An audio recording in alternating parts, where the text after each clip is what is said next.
Hey Tasty fans, it's John, and as usual, I got another review for you. This time I'll be talking about Ninja Theory's new game, Hellblade, Senua Sacrifice. I have quite a bit to say about this one, so let's get started with the review. So interesting fact about this game is that it's an indie title, technically. Before I get into the review, I just want to say that I respect Ninja Theory's method of developing an indie title that's AAA quality. By making the game shorter than usual, Ninja was able to effectively use their budget in other areas of development. I hope that this is a trend that actually catches on.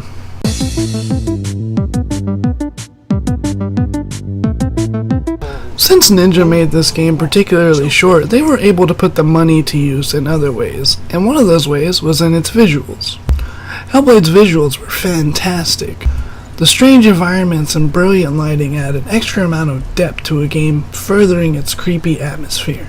Senua herself looks great. It's almost like they were just filming the actress that played her rather than actually making a 3D model. Although some areas of the game do have a digitized actor, which really help further make you feel that you're in an otherworldly kind of place and really question reality, which is what the whole plot is centered around. Visually, the game did a great job. It's an indie game that does look AAA. Without a doubt, the absolute best aspect of Hellblade is the sound design. It's incredible. Senua suffers from psychosis and hears so many voices. It's these voices that just add a level of atmosphere to the game that I've honestly never experienced before. It really makes you feel for people that suffer through this condition. I'd recommend playing the game with a good set of headphones so you don't miss out on the amount of immersion that sound brings to the table. The voices you hear cause fear, hope, joy, anger, sadness, and sometimes even clarity. Not only are the voices good, but so is the music and other sound effects. The music also helps to create the mood, being downright haunting at times, to being some super pumped up tribal drum beat during combat sections, really making things feel more intense. As for the other sound effects, everything sounds correct. Your sword sounds like a sword, footsteps sound like footsteps, and so on and so forth. Finally, there are parts of the game where sound isn't just something you hear, but it's actually used as a gameplay mechanic. During combat, the voices warn you when an enemy is behind you, or when they're about to strike. There's also a section of the game that's based entirely around sound because you can't see. All in all, without a doubt, sound is the absolute best aspect of Hellblade.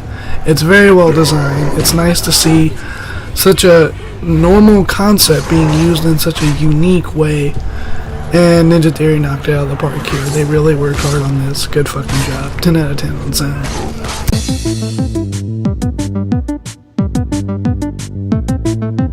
Now, in my opinion, and I know it's the unpopular one, but I feel like the story was just okay and not amazing or groundbreaking. Don't get me wrong, the story concept is pretty damn creative, but its actual delivery was just to me.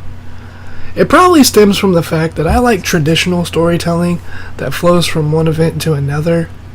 In the game, Senua is on a vision quest to find a way to bring her lover Dillian back from the dead. Now, I don't want to spoil anything, but I will say throughout the game you'll learn how Senua got to where she is now, and why she's so attached to Dillian. The whole plot is more like a bunch of flashbacks and lore wrapped around a gigantic metaphor, which again isn't bad, and I can see why it's appealing to some people. It's just not my favorite method of storytelling. In the end, the story for me earns a 7 out of 10. It's told, I understand what's going on, I just don't prefer the method in which it's being told. Not any strike against Ninja Theory, this is just my personal opinion.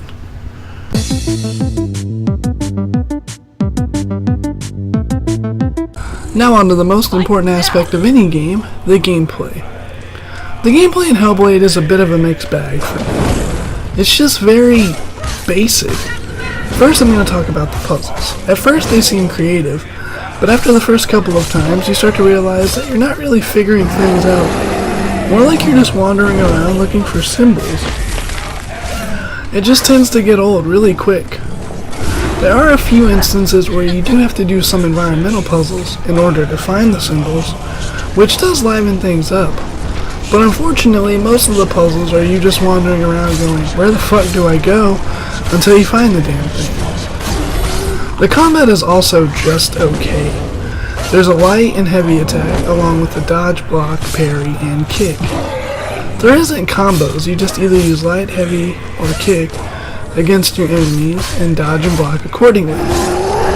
There are some instances where you do have to successfully parry an enemy before you're able to do any damage to them. Late in the game there's also shield bearing enemies who you have to dance around with using the dodge mechanic in order to hit them.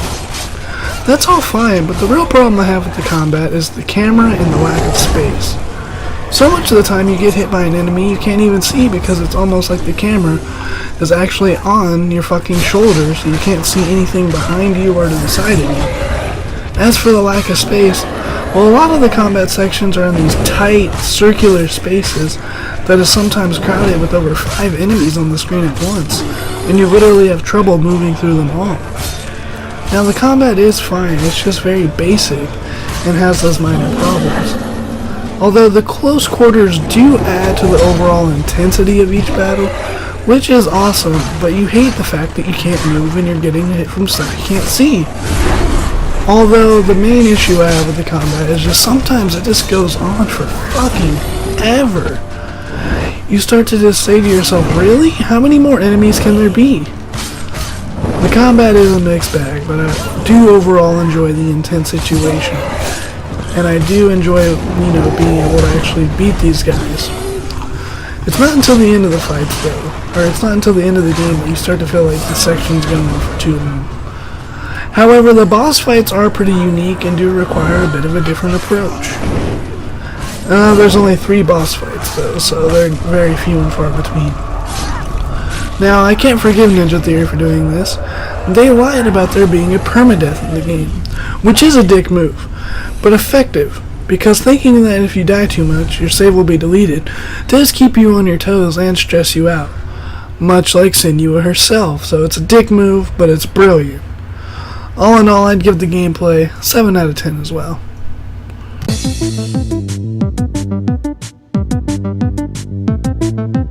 Hellblade is a pretty solid game that does have some truly unique aspects to it. It's nice to see some creative thinking return to the world of video games. The game isn't perfect, and you can tell that a lot of the problems do probably stem from the fact that that's all Ninja Theory could do with their budget. They may have had to sacrifice length, but that's okay because the game is only half price.